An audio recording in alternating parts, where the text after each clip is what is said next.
Astaghfirullah. Bismillahirrahmanirrahim. Assalamualaikum warahmatullahi wabarakatuh. Alhamdulillah wassalatu wassalamu ala Rasulillah wa ala alihi wa sahbihi wa mawalah wa la hawla wa la quwwata illa billahi wa ba'du.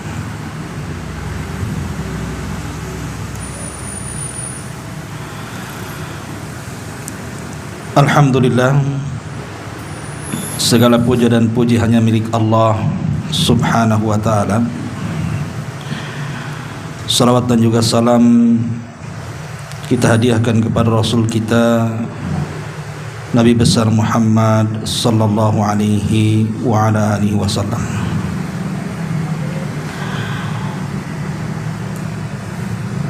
Kita lanjutkan kajian kita, masih membahas qasasul Quran, kisah-kisah dari Al-Quranul Karim.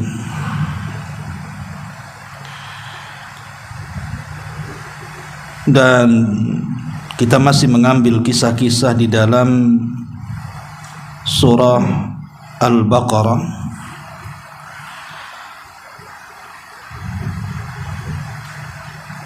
tepatnya di ayat ke-49 dan seterusnya. Allah subhanahu wa ta'ala berfirman, wa idh najjaynakum min ali fir'auna yasumunakum su'al adzab yudhabbihuna abna'akum wa yastahyuna nisa'akum wa fi dzalikum bala'um mir rabbikum adzim. Dan ingatlah ketika kami menyelamatkan kamu, wahai Musa, dari Fir'aun dan para pengikutnya. Yasumunakum su'al adzab, mereka menimpakan siksaan yang sangat berat kepadamu, wahai Musa. Yudhabbihuna abna'akum, mereka menyembelih anak-anak laki-laki kamu. Wa yastahyuna nisa'akum, dan membiarkan hidup anak-anak perempuan. Wa fi dzalikum bala'um mir rabbikum azim, pada yang demikian itu terdapat contoh yang sangat besar dari Rabb kalian yang sangat agung. Wa idh faraqna bikumul bahra fa'anjaynakum wa aghraqna ala fir'auna wa antum tanzurun. Ingatlah ketika kami membelah lautan untuk wahai Musa, lalu kami menyelamatkan kamu dan menenggelamkan Fir'aun dan para pengikutnya, sedangkan kamu menyaksikannya. Dua ayat ini yang terdapat dalam surah Al-Baqarah ayat 49 dan juga ayat 50 menjelaskan kepada kita tentang kisah kekejaman Fir'aun. Sebelum kita menjelaskan apa saja bentuk kekejaman Fir'aun di tanah Mesir, dan ini akan jadi ibrah pelajaran bahwa akan ada manusia-manusia seperti Fir'aun sampai hari ini. Karena Al-Quran itu bukan kitab sejarah, tapi kitab ibrah dan pelajaran, bahwa apa yang dikisahkan di dalam Quran itu akan berlaku sampai hari ini, bahkan sampai kiamat dibangkitkan. Di dalam Al-Quran Allah subhanahu wa ta'ala menyebut kata Fir'aun itu 74 kali di 27 surat dalam Al-Quran. Di antaranya surah Al-A'raf, surah Ghafir, surah Al-Qasas, surah Yunus dan Syu'ara, serta surah Taha, Al-Anfal, Hud, kemudian surah Dukhan, Al-Isra dan Tahrim, Muzammil dan Al-Baqarah, serta Zuhruf dan yang lainnya. Intinya tersebar di 27 surat dalam Al-Quran dan disebut 74 kali. Ma'asyiral muslimin yang dimuliakan Allah Subhanahu wa taala. Lalu Fir'aun ini siapa? Al-Imam Al-Qurtubi rahimahullahu taala mengatakan dalam tafsirnya, jadi Fir'aun itu satu gelar bagi siapa yang menjadi penguasa Mesir, karena masing-masing negara di zaman itu memiliki gelar masing-masing. Seperti umpamanya di zaman dulu ada kerajaan Romawi yang menguasai dunia, rajanya disebut Kaisar. Kemudian di sana juga ada negara yang pernah menguasai dunia, namanya Persia, rajanya disebut Kisra. Kemudian di sana juga ada raja Ethiopia, digelar sebagai Najasyi. Kemudian juga Yaman digelar sebagai Tuba. Lah Fir'aun juga sama, dia adalah gelar bagi para penguasa Mesir. Adapun namanya memang menjadi polemik para ulama. Ada yang mengatakan namanya Al-Walid ibn Mus'ab, ada juga yang mengatakan dia adalah Ramsis Ats-Tsani, Ramsis yang kedua, yang konon tubuhnya ditemukan dan dimumikan sampai hari ini. Kalau antum ke Mesir bisa melihat jasadnya Fir'aun.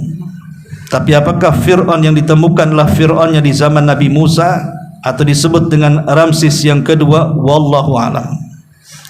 Kita tidak bisa memastikan. Tapi yang jelas walaupun itu asli ataupun tidak asli, artinya apakah itu Fir'aun di zaman Nabi Musa atau Fir'aun di zaman sebelum atau sesudahnya, maka kita tetap yakin bahwa sejarah Fir'aun itu pernah ada, karena disebutkan di dalam Al-Quranul Karim isyaratnya. Kita tidak boleh mendustakannya dan menganggap kisah ini sebagai asatirul awwalin, sebagai dongeng-dongeng belaka yang tidak ada hakikatnya. Karena semua kisah dalam Quran itu pernah terjadi. Adapun disebutkan sampai sepertiga Al-Quran untuk menjadi ibrah dan pelajaran bagi kita, baik kisah-kisah yang baik ataupun kisah-kisah yang buruk. Ma'asyiral muslimin yang dimuliakan Allah Subhanahu wa taala. Dari mana kita mulai kisah kekejaman Fir'aun ini? Kita tahu bahwa Fir'aun ini pernah menjadi penguasa Mesir dan pernah jaya. Dari semua Fir'aun yang pernah menjadi penguasa Mesir, yang paling terkenal adalah Fir'aun yang pernah berkuasa di zaman Nabi Musa alaihi salatu wassalam. Di zaman Nabi Yusuf juga ada Fir'aun, tapi yang paling masyhur, yang namanya mendunia dari dulu sampai hari ini, sampai anak kecil pun tahu namanya, bahkan orang marah saja nyebut-nyebut Fir'aun, dasar kau Fir'aun. Saking terkenalnya nama Fir'aun itu. Maksudnya adalah Fir'aun di zaman Nabi Musa. Itulah yang paling terkenal. Lah di antara kekejamannya tentunya berawal dari pengakuan terhadap Tuhan. Jadi Fir'aun ini mengaku Tuhan. Dan itu disebutkan di beberapa ayat dalam Al-Quranul Karim. Di antaranya adalah surah An-Nazi'at ayat 24. Allah Subhanahu wa taala mengatakan, faqala ana rabbukumul a'la. Maka si Fir'aun berkata, akulah Rabb kalian yang paling tinggi. Bahkan disebutkan di dalam surah Al-Qasas 38-nya, wa qala fir'aunu ya ayyuhal mala'u ma 'alimtu lakum min ilahin ghairi. Si Fir'aun pun berkata kepada para pembesarnya, wahai para pembesar-pembesarku, aku tidak tahu Tuhan bagi kalian selain daripada diriku. Aku tidak tahu ada Tuhan selain daripada diriku.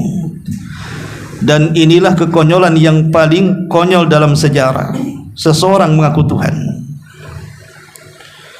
Berawal dari mengaku Tuhan inilah kemudian melahirkan banyak kekejaman terhadap masyarakat Mesir dan Bani Israel secara khusus di zaman itu. Ma'asyiral muslimin yang dimuliakan Allah Subhanahu wa taala, sebenarnya Fir'aun ini sudah diutus kepada dia seorang nabi supaya dia sadar bahwa pengklaiman ketuhanannya itu tidak benar. Tetapi dengan berbagai macam hujah yang sampai kepada Fir'aun, bahkan puluhan mukjizat ditampakkan di kedua kelopak matanya, pun tidak beriman.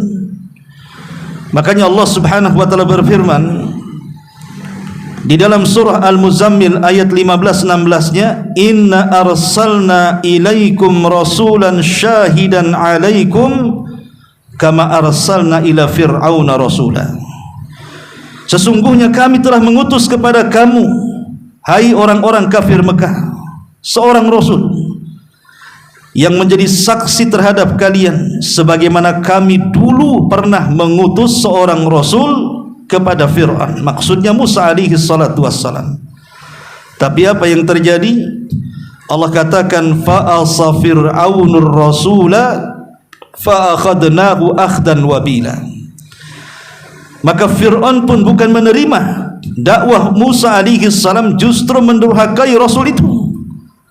Dari sinilah kata Allah, kami siksa si Fir'aun dengan siksaan yang berat.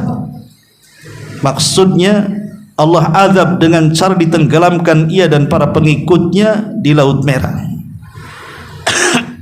Artinya Allah Subhanahu wa taala sudah menyadarkan Fir'aun bahwa dia bukan Tuhan.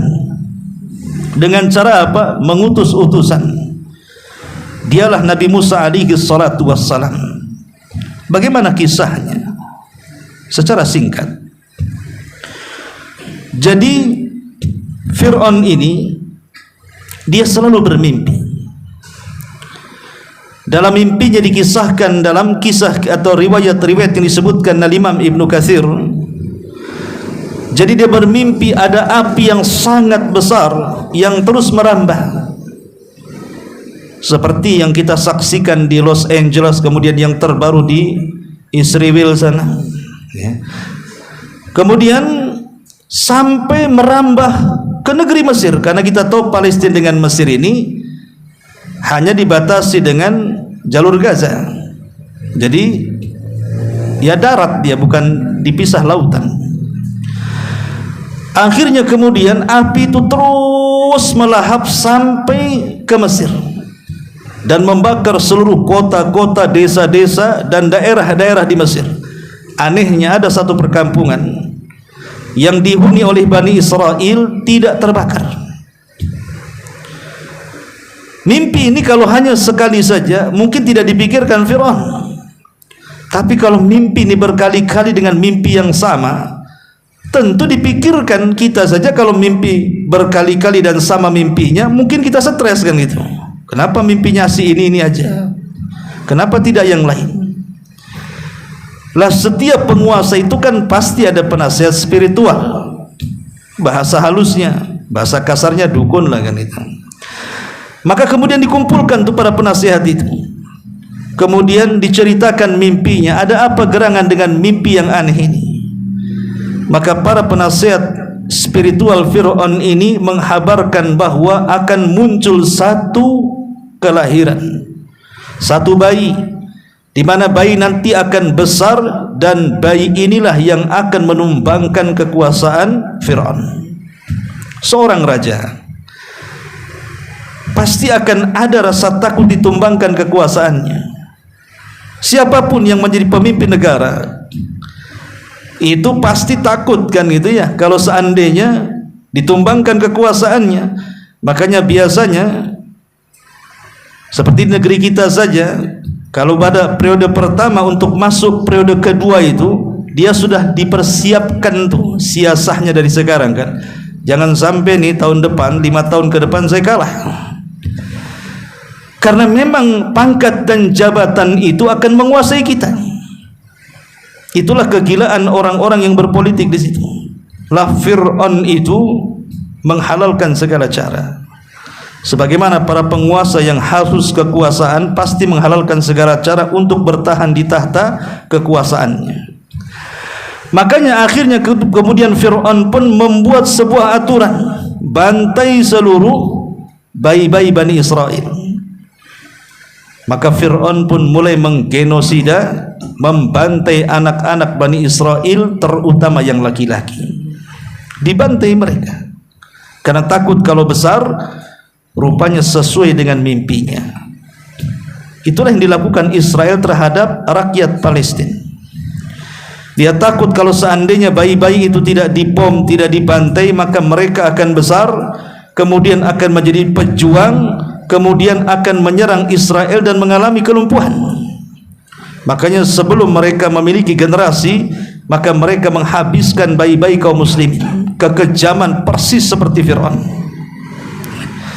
Ma'asyiral muslimin yang dimuliakan Allah Subhanahu wa taala, lah ketika kemudian terus tiap hari ada kekejaman, baru nampak ada ibu lahir anak laki-laki, bantai. Kemudian ada ibu yang sedang hamil, ditunggu kehamilannya, saat lahir laki-laki, bantai. Kekejaman macam apa ini? Membantai anak-anak yang tidak berdosa. Wal mau'udatu su'ilat bi ayyi dzambin qutilat. Bayi-bayi itu akan menghadap kepada Allah kelak pada hari kiamat, akan dosa apa yang mereka lakukan sehingga mereka harus dibantai. Ma'asyiral muslimin yang dimuliakan Allah Subhanahu wa taala. Tetapi orang-orang cerdas di sekeliling Fir'aun, mereka mengeluh, ya Fir'aun, kalau seandainya setiap hari kita bantai anak laki-laki, sementara kita berhajat kepada tenaga Bani Israel. Karena kan Allah anugerahkan kepada Bani Israel ini kecerdasan, ikhwan. Kalau bukan karena Bani Israel, maka Mesir tidak akan maju secara pembangunan. Karena yang membangun jalan, jembatan, gedung-gedung dan begitu seterusnya, itu orang-orang dari Bani Israel. Kalau seandainya kemudian habis, sementara generasi tua mereka tinggal menunggu ajal, tidak ada lagi generasi yang akan membangun Mesir. Makanya mereka kemudian mengatakan kepada Fir'aun, bagaimana kalau kebijakan aturannya diganti, 1 tahun adanya pembantaian dan 1 tahun adanya pembiaran. Lah di waktu adanya pembiaran, tidak ada pembantaian, ibunya Nabi Musa alaihi salatu wassalam hamil dan melahirkan Harun. Selamatlah Harun karena tidak ada pembantaian. Tapi kemudian ibunya Musa hamil Musa, kemudian melahirkan di tahun pembantaian. Lah ibunya Nabi Musa berusaha menyembunyikan kehamilannya sampai kelahirannya. Dan Allah Subhanahu wa taala lindungi karena tahu bahwa bayi yang akan lahir ini calon seorang nabi. Akhirnya setelah lahir, maka supaya bayi ini tidak dibunuh oleh tentara Fir'aun yang setiap hari mengintai dan mengintip, maka disembunyikan di dalam tabut. Tabut itu semacam kotak, yang nanti kotak ini akan menjadi kotak sakti. Tabut ini akan menjadi kotak sakti, karena nanti setelah era Nabi Musa alaihi salatu wassalam sampai kepada era Nabi Allah Dawud, kemudian Sulaiman dan setelahnya, maka siapapun yang membawa kotak dari pemimpin-pemimpin Bani Israel, maksudnya tabut, maka dipastikan menang peperangannya. Makanya di zaman Nabi Daniel, ketika kemudian Bani Israel sudah jenuh dipimpin para nabi, mereka minta dipimpin di luar para nabi untuk melawan Talut, untuk melawan Jalut. Maka Nabi Daniel memilih, kalau begitu saya angkat Talut sebagai raja kalian. Bani Israel mengatakan, wahai penguasa Daniel, apa tidak ada orang lain selain Talut yang harus melawan Jalut? Bukankah banyak orang kaya? Kenapa kau pilih dari orang miskin? Kenapa engkau tidak memilih dari para pejabat? Kenapa dari rakyat jelata? Carilah yang benar pemimpin itu. Maka Nabi Daniel menjelaskan kehebatan siapa Talut itu. Lah salah satu keyakinan Bani Israel itu, kalau pemimpin membawa tabut, maka dia akan menang perang. Lah sementara tabut itu dicuri Jalut. Akhirnya Allah Subhanahu wa taala mengutus malaikat Jibril untuk memindahkan tabut di tangan Jalut, kemudian dibawa ke rumah Talut. Setelah Bani Israel mengetahui bahwa Talut memiliki tabut kotak yang pernah menjadi simpanan bayi Musa itu, dan di bawahnya juga ada pusaka-pusaka Nabi Musa, maka mereka yakin bahwa Talut akan menang perang. Itu cerita tabut, lain lagi ceritanya. Tapi yang jelas bahwa Nabi Musa alaihi salatu wasallam kecil diletakkan di tabut itu, kemudian diletakkan di sungai Nil. Jadi setiap waktunya dia menyusu, maka ditarik talinya, kemudian disusui, kemudian dilepas lagi. Begitu setiap hari sampai Allah takdirkan ada kelalaian, talinya putus. Lah saat talinya putus inilah tabut akhirnya mengambang sampai ke istana Fir'aun. Kita cerita dalam istana, kita tahu bahwa Fir'aun itu tidak memiliki anak kecuali perempuan. Semua anak-anak Fir'aun itu perempuan. Dalam kisah Israiliyat, salah satu putri Fir'aun itu ada yang sakit. Berbagai macam obat dan tabib didatangkan, tidak bisa menyembuhkan penyakitnya. Sehingga ada seorang peramal mengatakan, kalau ingin sembuh anak ini, maka sentuhlah dengan tabut yang mengapung di atas sungai Nil. Kalau ada kotak yang pertama kali mengapung di sungai Nil, maka kesembuhan ada di situ. Ketika Asyah bintu Muzahim, istri daripada Fir'aun ini sedang berjalan-jalan, dia melihat ada kotak. Teringat dengan ramalan tukang ramal bahwa kotak itu bisa menyembuhkan putrinya. Makanya diperintahkan pasukannya, berenang kalian, ambil kotak itu. Setelah kemudian diambil, diserahkan kepada Asyah bintu Muzahim, kaget karena di dalam kotak itu rupanya bayi. Itulah bayi Musa. Dan sejak itu Allah tanamkan ke hati Asyah bintu Muzahim kecintaan secara fitrah kepada Musa kecil, karena dia tidak punya anak laki-laki. Nah setelah kemudian dia ambil sebagian ludah Nabi Musa ini, kemudian dioleskan ke putrinya yang sakit, keajaiban, sembuh penyakitnya. Tapi ini kisah Israiliyat, ya, tidak perlu dibenarkan, tidak perlu didustakan, kan begitu ya. Ya, namanya kisah Israiliyat ini dikisahkan sebagai pelezat saja, pelezat cerita, kan gitu ya.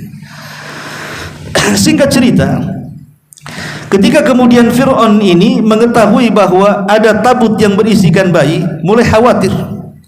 Jangan-jangan ini bayi yang dimimpikan dalam mimpinya yang akan menumbangkan kekuasaannya. Kemudian dia meminta agar bayi itu dibunuh. Tetapi kemudian Asyah bintu Muzahim, walaupun demikian Fir'aun itu sangat sayang dan cinta dengan istrinya. Jadi Fir'aun itu sejahat-jahatnya, dia adalah manusia yang paling setia dengan istrinya. Itu Fir'aun tuh, dia takluk dengan wanita. Karena biasanya di balik laki-laki garang itu kalau sudah di rumah itu kayak kucing biasanya gitu ya. Tapi yang enggak garang itu garang di luar biasanya. Kata istrinya, jangan kau bunuh. Boleh jadi anak ini akan menjadi qurratu ainin li walak, akan menjadi penyejuk mataku dan matamu. Kata Fir'aun, tidak. Itu hanya menyejukkan matamu dan tidak mataku, katanya. Kalau seandainya Fir'aun itu mengatakan, ya, mudah-mudahan bayi yang kita angkat jadi anak ini menjadi penyejuk mataku dan matamu seperti perkataan Asyah bintu Muzahim, dijamin Fir'aun dapat hidayah. Karena Fir'aun hanya mengatakan itu cuma engkau saja yang senang, aku tidak, maka Fir'aun selamanya tidak dapat hidayah. Dari sini ada pelajaran hati-hati saat bicara, karena terkadang bicara itu bagian daripada doa. Ketika Fir'aun mengatakan tidak, itu menjadi penyejuk mataku dan bukan mata, itu menjadi penyejuk matamu dan bukan mataku, maka ini menjadi doa Fir'aun selamanya. Fir'aun tidak dapat hidayah sampai ajal menjemput kematiannya. Akhirnya kemudian dari sini kita tahu bagaimana peran Asyah bintu Muzahim, istri Fir'aun ini. menyelamatkan nyawa Nabi Musa, tidak jadi dibunuh, akhirnya diangkat menjadi anak angkat.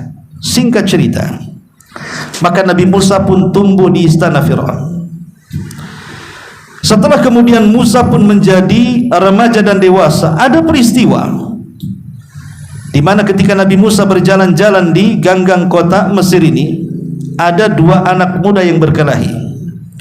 Satu anak muda dari keturunan Bani Israel, satu anak muda dari keturunan kaum Kibti, maksudnya kaum Fir'aun, kabilah Fir'aun Kibti, Asbat, ya. Kemudian tiba-tiba anak muda dari Bani Israel ini meminta pertolongan, dan Musa menganggap bahwa dalam hal ini yang benar adalah anak muda dari Bani Israel dan yang salah anak muda dari kaum Kibti. Maka Musa pun kemudian menolong anak muda dari Bani Israel tanpa sengaja dan sadar, dia pun membunuh anak muda dari kaum Kibti. Lah ketika itu undang-undang, karena yang dibunuh anak kerabat, pejabat kerajaan, tentu hukumannya tidak akan ringan, pasti dibunuh juga. Maka dari sini Musa manusiawi, dia manusia dengan kita, pasti ada perasaan takut. Kenapa? Lagi belum diangkat jadi nabi. Makanya dia dinasihati agar keluar dari kota Mesir. Musa pun kabur menuju mana? Menuju Madian. Di Madian inilah dia berjumpa dengan dua anak gadis yang sedang mengambil air untuk ternak kambing. Maka Musa menolongnya sampai akhirnya kenal dengan ayahnya yang bernama Syuaib. Menjadi khilaf para ulama, siapa Syuaib di sini? Ada yang mengatakan Syuaib ini seorang nabi, ya namanya Nabi Syuaib yang kita kenal, Nabi Arab dari Madian. Tapi yang rajih wallahu alam bahwa Syuaib di sini bukan nabi, ya orang soleh, punya dua putri soleha. Akhirnya kemudian salah satu putri dari kedua putrinya ini menawarkan kepada ayahnya supaya menjadikan Musa pekerjanya, karena dia seorang musafir, butuh makan, butuh minum, butuh pekerjaan. Maka ayahnya Syuaib ini kemudian menawarkan pekerjaan untuk menjadi penggembala. Maka sejak itulah Musa menjadi pekerja dari Syuaib. Setelah lama bekerja, akhirnya kemudian Syuaib pun menikahkan salah satu putrinya dengan Nabi Musa alaihi salam. Dan Madian ini masuk daerah Arab. Artinya istri Nabi Musa itu orang Arab, ya. Inilah yang menjadikan perbedaan muamalah Bani Israel dengan Nabi Harun dan Nabi Musa, di mana Bani Israel ini lebih cinta dengan Harun dibandingkan Nabi Musa. Apalagi sifat Nabi Harun itu memang lembut orangnya, tidak seperti Nabi Musa keras dalam berdakwah. Nabi Harun ini lembut sehingga disukai Bani Israel. Yang kedua, Nabi Harun betul-betul Bani Israel sejati. Keluarganya dari Bani Israel, sejak kecil tinggal di Bani Israel, sampai diangkat jadi nabi pun di tengah-tengah Bani Israel, dan dia pun mati di tengah-tengah Bani Israel. Tapi Musa kan tidak. Nabi Musa kecil di rumah Fir'aun sampai dewasa, kemudian kabur ke Madian, tinggal di Madian. Baru setelah diangkat jadi nabi bergabung dengan Bani Israel, sehingga kedekatannya kan berbeda di situ. Itulah kenapa Bani Israel suka membangkang dengan Nabi Musa dan nurut dengan Nabi Harun, karena istrinya juga bukan orang Bani Israel, istri Nabi Musa orang Arab, orang Madian. Tapi singkat cerita, setelah lama tinggal Nabi Musa beristri dan beranak, dia pun rindu untuk pulang ke Mesir menemui keluarganya. Di tengah jalan itulah tiba-tiba obor yang dibawanya padam. Kemudian dia minta izin kepada istri dan keluarganya untuk mencari api. Maka berangkatlah Nabi Musa sendirian mencari api. Dari kejauhan ada pohon zaitun. Di situ ada secercah cahaya. Didekati oleh Nabi Musa, rupanya cahaya itu adalah api. Makin dekat makin besar apinya, makin dekat makin besar apinya. Anehnya tidak membakar pohon zaitun. Padahal apinya di pohon zaitun, tapi tidak membakar pohonnya. Setelah dekat, Nabi Musa kaget karena di belakang api itu rupanya ada suara, di mana suara itu adalah suara Allah Subhanahu wa taala. Ya Musa, innani anallah. Wahai Musa, sesungguhnya saya adalah Tuhan. Lah kebetulan Nabi Musa itu kan kemana-mana suka bawa tongkat, namanya penggembala, kemana-mana bawa tongkat kan itu. Maka Allah Subhanahu wa taala mengatakan, wa ma bi yaminika ya Musa. Nabi Musa, hei Musa, apa yang di tanganmu itu? Kata Nabi Musa, ini tongkat. Ya.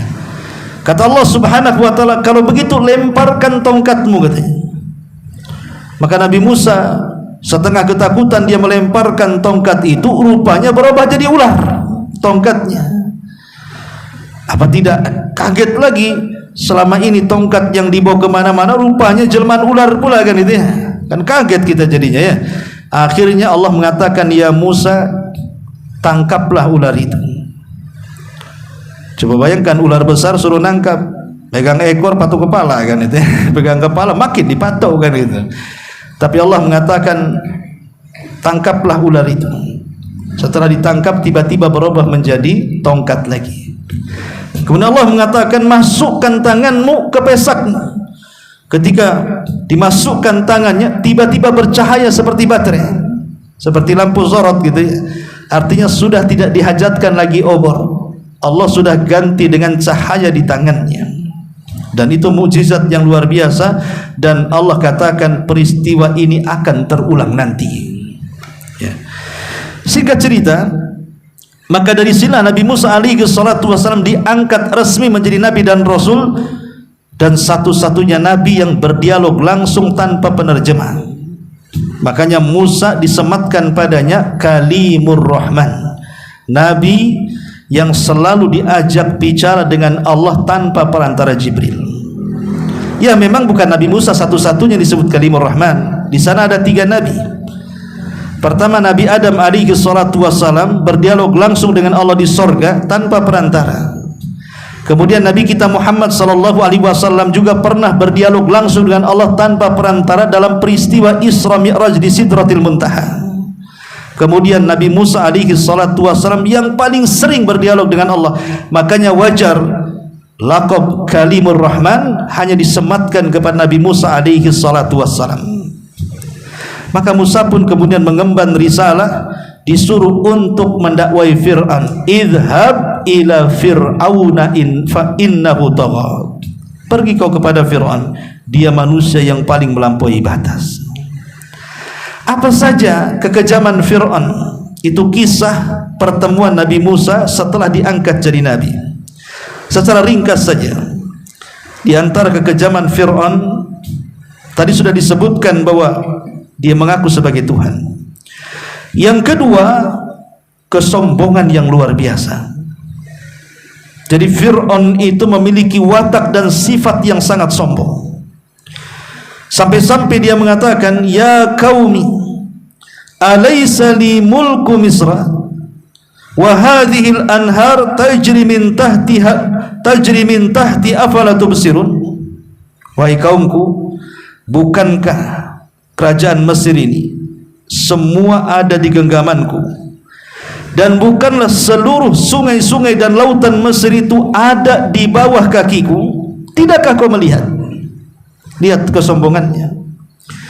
Dia merasa bahwa semua alam itu di bawah kakinya, semua lautan dan sungai-sungai itu di bawah telapak kakinya.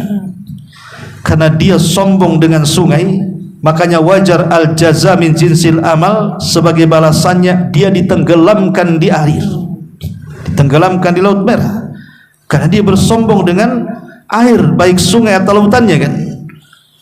Maka Allah Subhanahu wa ta'ala tenggelamkan di Laut Merah, itu sebagai al-jaza min jinsil amal.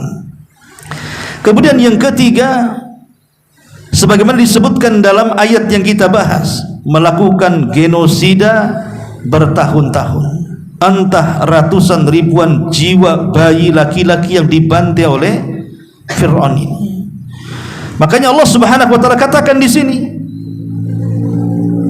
yudzabbihuna abna'akum wa yastahyuna nisa'akum. Mereka menyembelih anak laki-laki kalian tapi membiarkan anak wanita kalian. Ma'asyiral muslimin yang dimuliakan Allah Subhanahu wa taala. Kemudian juga melakukan upaya pembunuhan kepada Nabi Musa alaihi salatu wassalam. Di dalam surah Al-Qasas ayat 20, Allah Subhanahu wa taala mengatakan, wa jaa rajulun min aqsal madinati yas'a qala ya Musa innal mala'a ya'tamiruna bika liyaqtuluka fakhruj inni laka minan nasihin. Dan datanglah seorang laki-laki dari ujung kota bergegas seraya berkata, wahai Musa, sungguh pembesar negeri sedang berunding dan bermusyawarah. Untuk apa? Untuk membunuhmu. Sebab itu keluarlah dari kota ini. Sesungguhnya aku termasuk orang-orang yang memberi nasihat kepadamu. Semua para nabi diancam untuk dibunuh, termasuk Nabi kita Muhammad sallallahu alaihi wasallam kan. Berapa kali upaya pembunuhan kepada Nabi sallallahu alaihi wasallam, tapi Allah Subhanahu wa taala selamatkan. Karena Nabi ini bagian daripada ulul azmi. Ulul azmi tidak mati dibunuh. Siapa saja ulul azmi? Nuh, kemudian Ibrahim, kemudian Musa, kemudian Isa, kemudian Rasul kita Muhammad sallallahu alaihi wasallam. Ulul azmi tidak akan mati dibunuh. Tapi selain ulul azmi bisa saja dibunuh, seperti Nabi Yahya dipenggal kepalanya, Nabi Zakaria digergaji saat dia bersembunyi di pohon. Sehingga Allah Subhanahu wa taala berfirman tentang perilaku orang-orang Yahudi, yaqtulunal anbiya'a bighairil haqq. Mereka banyak membunuh para nabi tanpa ada alasan yang benar. Tapi ulul azmi tidak akan mati dibunuh. Maksudnya dibunuh secara langsung, entah disabet pedang, ditusuk gitu ya sampai mati, tidak. Karena Allah Subhanahu wa taala mengatakan, wallahu ya'simuka minan nas. Allah akan menjagamu wahai Muhammad dari upaya kaummu yang hendak menyakitimu. Sebut saja upaya pembunuhan kepada Nabi SAW apa? Upaya pembunuhan yang dilakukan orang-orang Quraisy saat Nabi SAW hendak hijrah, dikepalai langsung oleh Fir'aunnya umat ini, Abu Jahal. Bayangkan Rasul sedang di rumahnya, dikepung oleh banyak manusia dengan lengkap senjata, hendak membunuh Nabi SAW. Tapi Nabi SAW diselamatkan oleh Allah Subhanahu wa taala.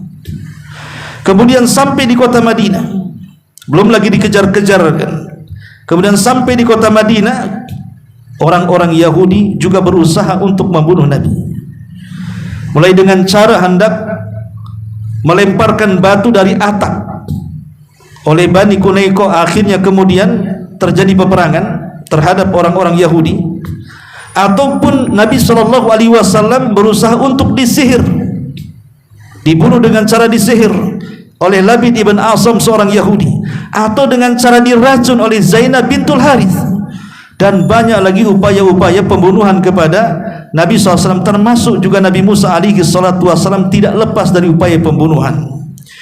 Kemudian juga selanjutnya memfitnah Nabi Musa dan mengatakan bahwa Musa itu tukang sihir dan orang gila.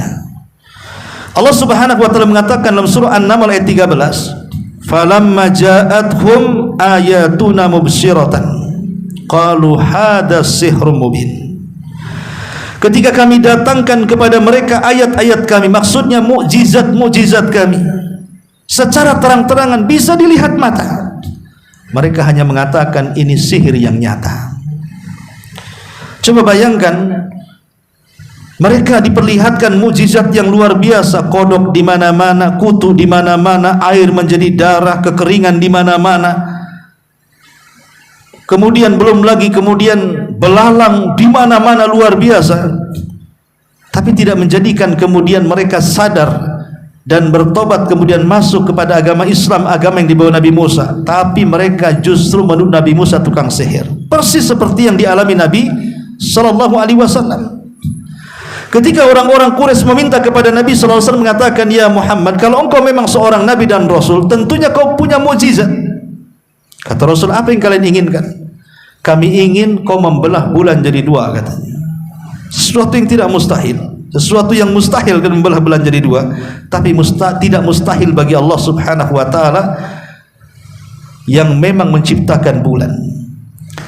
Akhirnya kemudian Nabi SAW minta syarat, kalau aku meminta kepada Allah untuk membelah bulan, maukah kalian beriman? Mereka pun mengiyakan. Akhirnya Nabi SAW berdoa dan mengisyaratkan telunjuknya ke langit. Tiba-tiba bulan menjadi dua, yang satu tetap di porosnya, yang separuhnya jatuh di atas bukit Abi Kubais. Sehingga mereka menganggap ini sihir, katanya. Ini sihir, paling kita saja yang ditipu oleh si Muhammad ini. Kalau gitu tunggu para pedagang yang datang dari Syam, kita tanya kepada mereka, apakah peristiwa dilihat juga oleh mereka? Ketika ditunggu beberapa hari, datanglah para pedagang dari Syam. Mereka menceritakan peristiwa bahwa mereka melihat bulan terbelah menjadi dua. Apa kata orang-orang musyrik? Si Muhammad itu tukang sihir, katanya. Nah ini kan aneh. Ya, memang begitu para nabi. Para nabi berusaha untuk dikatakan tukang sihir, bahkan lebih daripada itu dikatakan gila. Disebutkan di dalam Al-Quran, Allah Subhanahu wa ta'ala mengatakan, qala fir'aunu wa ma rabbul alamin, qala rabbus samawati wal ardi wa ma bainahuma in kuntum muqinin, qala liman hawlahu ala tasma'un, qala rabbukum wa rabbu abaikumul awalin, qala inna rasulakumul ladzi ursila ilaikum la majnun. Fir'aun berkata saat berdebat dengan Nabi Musa, kata Fir'aun, "Hei Musa, siapa Tuhan semesta alam itu?" Musa menjawab, Tuhan semesta alam adalah Tuhan pencipta langit dan bumi, dan apa-apa yang di antara keduanya, itulah juga Tuhan kalian. Jika kalian memang orang-orang yang mau percaya denganku. Tapi apa kata Fir'aun? Fir'aun mengatakan kepada orang di sekelilingnya, apakah kalian tidak mendengar? Apakah kalian tidak mendengar ucapan Musa? Maka Musa berkata, Tuhan kalian dan Tuhan nenek moyang kalian terdahulu, itulah Tuhan pencipta langit dan bumi. Maka Fir'aun makin marah dan mengatakan, sesungguhnya Rasul kalian yang diutus kepada kamu sekalian benar-benar sudah di atas kegilaan, katanya. Ngomong apa dia itu? Itulah tuduhan, persis seperti yang dituduhkan kepada Nabi SAW. Rasul itu tukang sihir, dikatakan gila, dikatakan tukang tenun, dikatakan pemecah belah, penyangkai syair, dan begitu seterusnya. Maka ini sebuah kaidah, ikhwan, siapapun, saya, antum, atau siapapun, kalau kita menyampaikan dakwah yang benar, maka tuduhan-tuduhan itu juga akan sampai kepada kita. Antum akan dituduh macam-macam. Antum akan dituduh orang sesat, ajaran baru. Antum akan disebut Wahabi, antum akan disebut teroris, atau macam-macam. Dan itu sunnatud dakwah, ikhwan. Itu sunnatud dakwah seperti itu. Kemudian juga di antara kekejaman Fir'aun adalah menyesatkan Bani Israel. Disebutkan dalam surah Yunus ayat 88, Allah mengatakan, wa qala Musa Rabbana innaka ataita fir'auna wa mala'ahu zinatan wa amwalan fil hayatid dunya Rabbana liyudhilluka an sabili. Musa berkata saat berdoa, ya Rabb kami, sesungguhnya engkaulah yang telah memberikan kepada Fir'aun dan pemuka-pemuka kaumnya perhiasan dunia yang banyak dan harta kekayaan yang melimpah dalam kehidupan dunia ini. Ya Rabb kami, akibatnya mereka menyesatkan manusia dari jalanmu yang lurus. Jadi Fir'aun berusaha menyesatkan manusia untuk tidak percaya dengan Nabi Musa, dengan daya, upaya, dana, dan waktunya. Bagaimana mencegah supaya dakwah Nabi Musa itu tidak tersebar di tengah-tengah Bani Israel dan umumnya di tengah-tengah warga Mesir. Sehingga wajar kalau seandainya tidak banyak orang yang beriman dari keluarga Fir'aun. Ya. Yang lebih parah lagi, Fir'aun ini bersekutu dengan tukang sihir. Jadi dia bersekutu dengan tukang sihir untuk membunuh Nabi Musa. Tapi Nabi Musa adalah seorang nabi, diberikan keajaiban yang juga Allah berikan kepada tukang sihir berupa mukjizat. Karena keanehan di dunia ini kan ada macam-macam. Ada yang sifatnya mukjizat dan itu yang paling tinggi. yang diberikan kepada para nabi dan rasul. Ada juga yang bersifat irhasat. Irhasat itu keajaiban sebelum seorang nabi diangkat menjadi nabi dan rasul. Kemudian di sana ada karamah. Karamah diberikan kepada wali-wali Allah Subhanahu wa taala dan tidak bisa dipelajari dan tidak bisa diulang. Karena karamah itu hanya sekali dua kali diberikan Allah Subhanahu wa taala kepada hamba yang bertakwa. Di sana ada maunah. Mungkin pertolongan kepada kita saat kita ini sedang di jalan, harusnya ditabrak oleh kontainer, lalu tahu terhindar dari kontainer. Ini pertolongan namanya, disebut maunah. Ya. Disebut maunah. Atau orang kecelakaan, nabrak mobil, mobilnya ringsek, orangnya pula selamat. Itu disebut maunah namanya. Kemudian yang paling bahaya adalah sihir, dan sihir itu diberikan kepada para dukun, paranormal, tukang tenun, para bomo, dan ini pekerjaan iblis dan setan. Dan di sana juga disebut dengan ihana. Ihana itu menghinakan orang, seperti yang terjadi kepada Musailamah al-Kadzdzab. Ya. Ketika ada seorang yang buta sebelah matanya, dia datang kepada Musailamah al-Kadzdzab, wahai Musailamah, kau kan seorang yang mengaku nabi. Kalau engkau memang seorang nabi, tolong sembuhkan mata sebelahku, katanya, supaya bisa melihat dua-duanya. Maka oleh Musailamah al-Kadzdzab diludahi, yang harusnya sembuh dua-duanya malah buta dua-duanya. Itu namanya ihana, menghinakan Musailamah bahwa dia bukan seorang nabi. Ya kan? Dan ini banyak terjadi kepada dukun-dukun palsu atau dukun-dukun asli. Ketika mereka datang kepada mereka melakukan pengobatan, bukannya sembuh makin parah. Itu ihanah namanya, bahwa mereka memang tidak diberikan kesanggupan untuk itu. Mereka orang-orang terhina. Ya. Ma'asyiral muslimin yang dimuliakan Allah Subhanahu wa taala. Kemudian juga bersekutu dengan tukang sihir untuk membunuh Nabi Musa. Ma'ruf perseteruan Nabi Musa dengan tukang sihir. Dan duelnya Nabi Musa terhadap tukang sihir disebutkan dalam surah Al-A'raf panjang lebar. Yang intinya adalah Nabi Musa menang dengan mukjizat yang diberikan oleh Allah berupa tongkat yang berubah menjadi ular, mampu memakan ular-ular kecil yang merupakan hayalan dari tali tambang yang dilemparkan di hadapan Nabi Musa alaihi salatu wassalam, sehingga tukang sihir tunduk.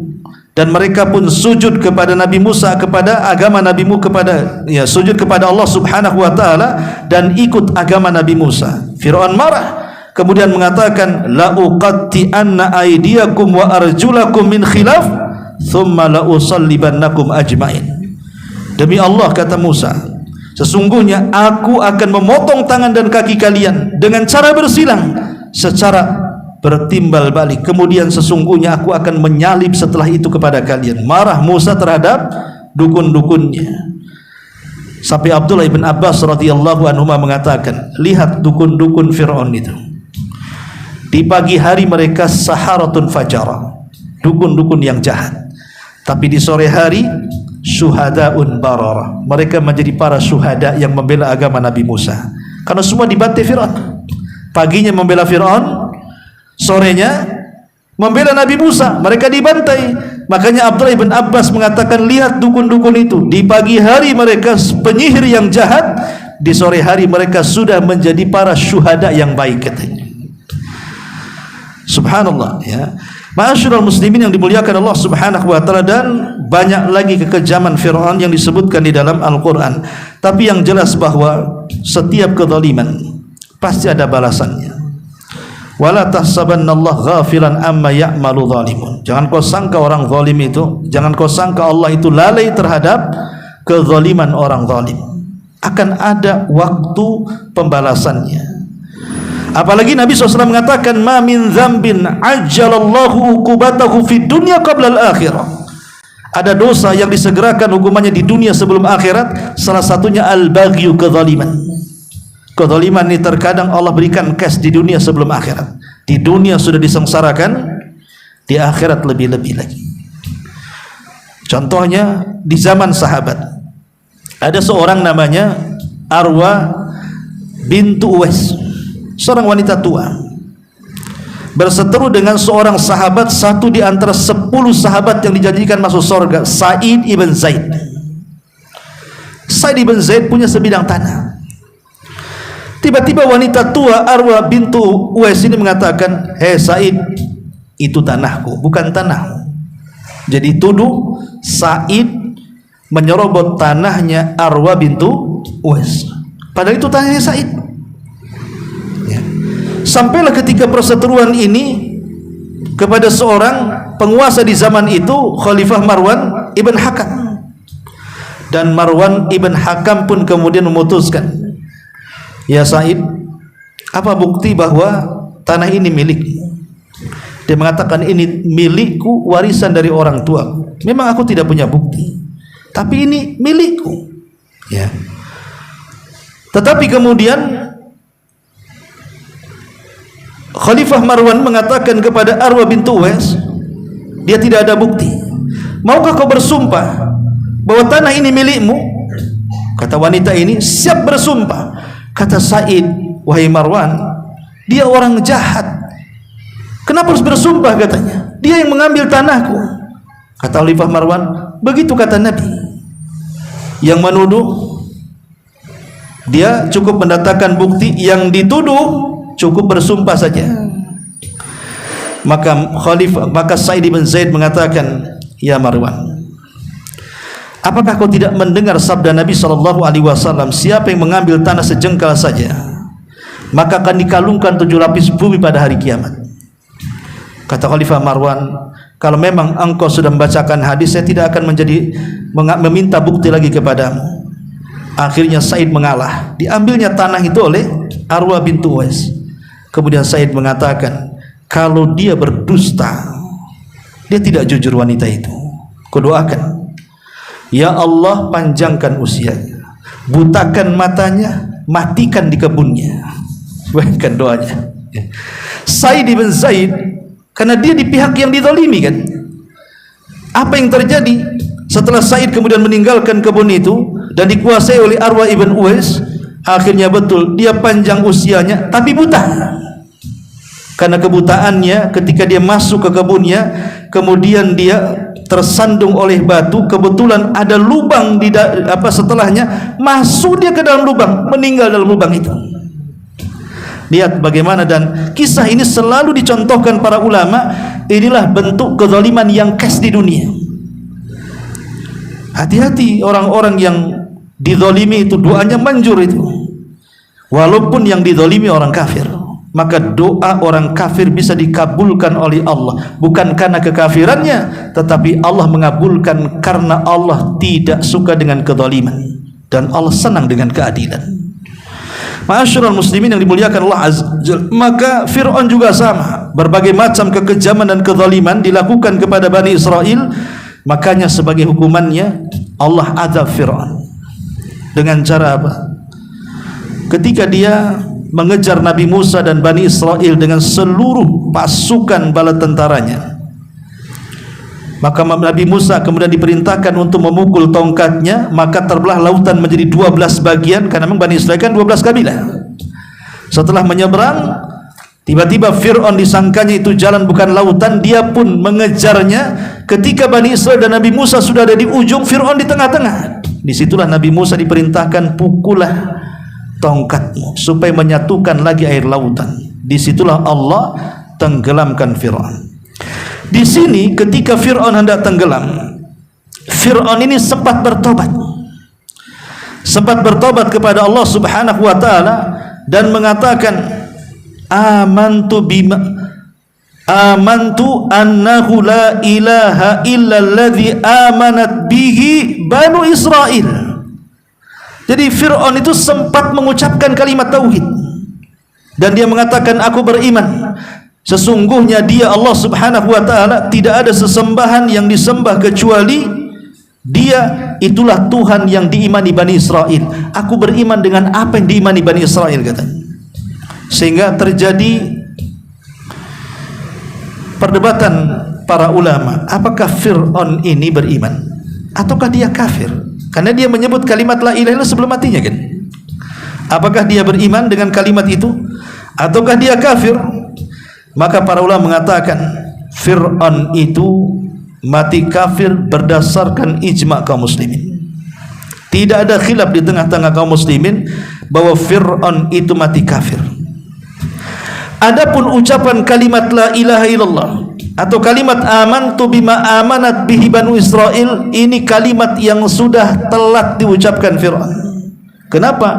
Karena nyawanya sudah di sini, sudah di tenggorokan. Sementara Nabi SAW mengatakan, innallaha yaqbalu taubata abdin malam yughargir. Allah itu menerima taubatnya seorang hamba sebelum nyawa ada di tenggorokan. Kalau nyawa di tenggorokan, selesailah. Karena kalau nyawa sudah ditempatkan di tenggorokan, tidak mungkin kembali ke badan. Hatta idza balagatit taraqi wa qila manraq. Ingatlah ketika nyawa sudah di at-taraqi, tenggorokan kita. Siapa di antara kalian yang bisa meruqyah, menyembuhkan, dikembalikan? Tidak ada. Itulah yang menjadikan Fir'aun itu tidak diterima keimanannya. Apalagi ada sebuah hadis yang disahihkan oleh Syalbani rahimahullahu taala, yang dikeluarkan Imam Tirmidzi dari hadis Abdullah ibn Abbas radhiyallahu anhuma. Nabi sallallahu alaihi wasallam bersabda, "Lamma aghraqallahu Fir'auna." Ketika Allah Subhanahu wa taala menenggelamkan Fir'aun, qala Fir'aun sempat mengatakan, amantu annahu la ilaha illa alladhi amanat bihi Banu Israel. Kata Fir'aun, aku beriman bahwa tidak ada Tuhan kecuali yang diimani seluruh Bani Israel. Kata Nabi, faqala Jibril, berkatalah Jibril, ya Muhammad, falau ra'aitani wa ana akhudhu min halil bakhri yakni tinihi fa adussuhu fi fihi makhafatan an tudrikahu rahmatu. Kata Nabi SAW mengatakan, Jibril pernah berkata kepadaku, dan Jibril malaikat yang hidup sejak zaman Nabi Adam, berjumpa dengan orang-orang baik yang baik atau yang jahat, termasuk juga Fir'aun. Kata Jibril, wahai Muhammad, seandainya engkau melihat aku, kala itu aku mengambil tanah hitam dari dasar lautan, lalu ku masukkan ke mulut si Fir'aun itu supaya dia tidak banyak bicara, tidak lain dan bukan karena takut ia mendapatkan rahmat Allah Subhanahu wa taala. Orang seperti dia tidak layak dapat rahmat, karena dia sudah mengaku Tuhan dan berbagai macam kekejaman kepada Bani Israel. Dalam riwayat yang lain, anna Jibril ja'ala yadussu fi Fir'aun at-tina khasyata an yaqula la ilaha illallah fayarhamahullah. Sesungguhnya malaikat Jibril masukkan tanah ke dalam mulut Fir'aun karena takut Fir'aun mengucapkan kalimat tauhid lalu Allah merahmatinya.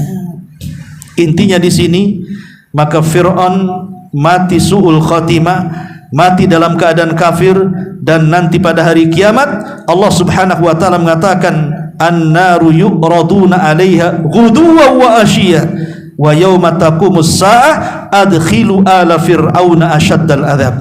Kepada mereka ditimpakan neraka pagi dan petang, dan pada hari terjadinya kiamat dikatakan kepada para malaikat, masukkan Fir'aun dan kaumnya ke dalam azab yang sangat keras. Inilah di antara keterangan kisah dari surah Al-Baqarah ayat 49 dan 50 dari kisah kekejaman Fir'aun terhadap negeri Mesir. Wallahu a'lam bishawab. Saya kira ini saja yang bisa disampaikan, dan insyaallah kita masih menguak kisah-kisah Quran dalam surah Al-Baqarah dari kisah-kisah yang lainnya. Subhanakallahumma bihamdika asyhadu an la ilaha illa anta astaghfiruka wa atubu ilaik. Allahu taala alam. Assalamualaikum warahmatullahi wabarakatuh.